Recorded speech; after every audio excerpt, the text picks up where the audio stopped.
Setelah menikah harus bagaimana kita tingkatkan ibadah, kita tambah yang sunnah-sunnah dan sebagainya. Bismillahirrahmanirrahim.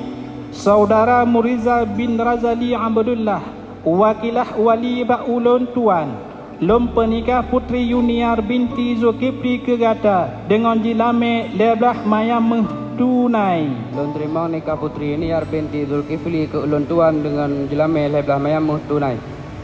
Alhamdulillahirabbil alamin.